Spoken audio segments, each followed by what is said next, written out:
Yellowstone. Yellowstone is not what you think it is. It's not just a national park, not just wolves and waterfalls. It's the exposed rim of a caldera, a collapsed volcano so massive it shapes everything beneath your feet. This isn't just scenic land, it's a pressure point of the planet, alive, unstable, and dangerous. Beneath its quiet trails and geysers is one of Earth's most explosive threats. People vanish here.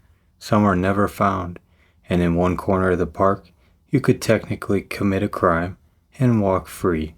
Welcome to Yellowstone, where beauty doesn't mean safety. You're standing on one of the largest active volcanoes on Earth.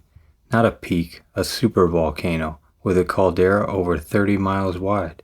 You don't see it from the road, but it's there, a massive underground reservoir of heat and pressure.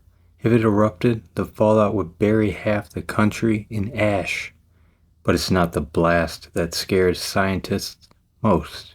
It's the signs: ground deformation, rising temperatures, new fissures.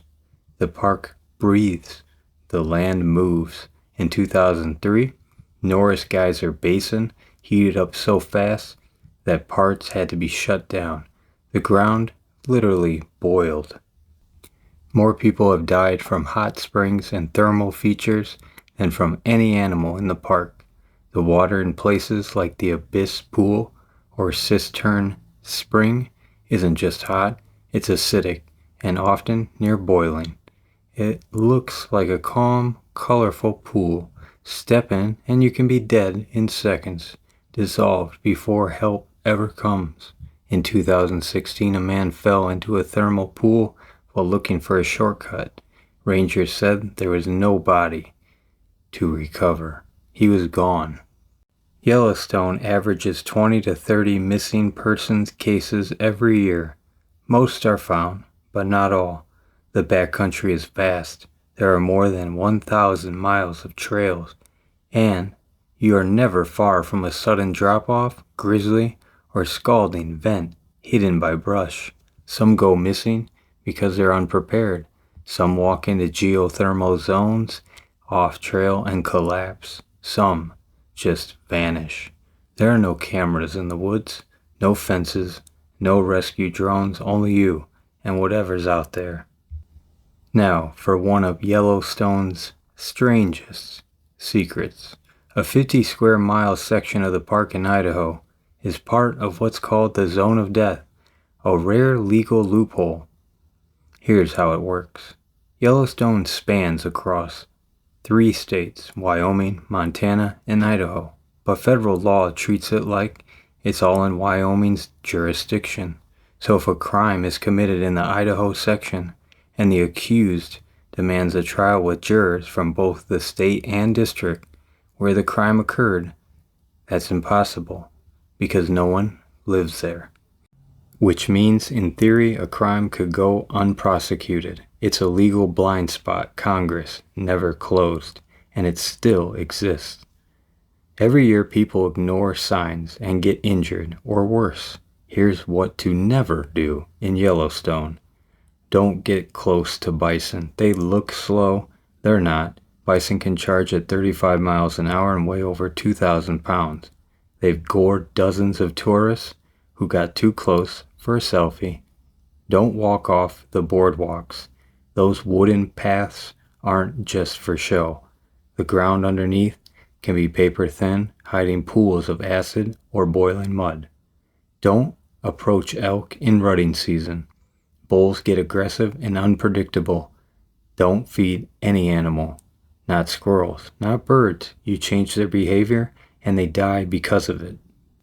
Don't swim in rivers near geothermal zones. Some sections look calm, but water temperatures spike without warning. There are no lifeguards. Also, no drones, no loud music, no camping outside designated areas. It's not just for the park, it's for you. In 1995, wolves were reintroduced to Yellowstone after being hunted out in the early 1900s, and something strange happened. The wolves didn't just control elk populations, they changed the entire ecosystem. Elk stopped overgrazing near rivers, which let trees regrow. Trees brought back birds. Beavers returned to build dams. Fish habitats improved. Rivers changed course. It's called a trophic cascade. One species triggering a chain of effects across an entire landscape. Yellowstone showed the world how fragile balance really is. In 1988, massive fires burned nearly 40% of the park. At the time, people thought Yellowstone was ruined, but it wasn't. The forest rebounded fast. Some trees, like lodgepole pines, actually need fire to release their seeds. What looked like destruction was part of the cycle. Elsewhere, in Yellowstone's backcountry, you'll find bones, a bison skull, an elk spine. Out here, nature doesn't clean up. Death is part of the scenery, and somehow it makes the place feel more alive. Iconic spots to know. Grand Prismatic Spring, a rainbow-colored hot spring larger than a football field. It's deadly but stunning, an alien landscape in real life. Old Faithful erupts every 60 to 110 minutes, but it's not the tallest geyser. That title goes to Steamboat Geyser, which can shoot 300 feet into the sky. Lamar Valley, known as the Serengeti of North America, bison, bears, wolves, and pronghorns roam free. Bring binoculars. Hayden Valley, a quiet basin where you might spot a grizzly from a distance. Morning fog here feels like stepping into prehistory. Norsen Geyser Basin, the hottest and most volatile thermal area in the park. It's where the ground rises and steam vents can form overnight. Yellowstone isn't a theme park. It's alive, not metaphorically, but geologically, biologically, and unpredictably. It has no gates, no real safety nets. You're stepping into a space where the earth is still making itself. Some visitors leave amazed, some leave injured, and a few never leave at all. And the park stays exactly the same. So walk the trails, see the bison, take in the heat of the caldera. Just don't forget where you are.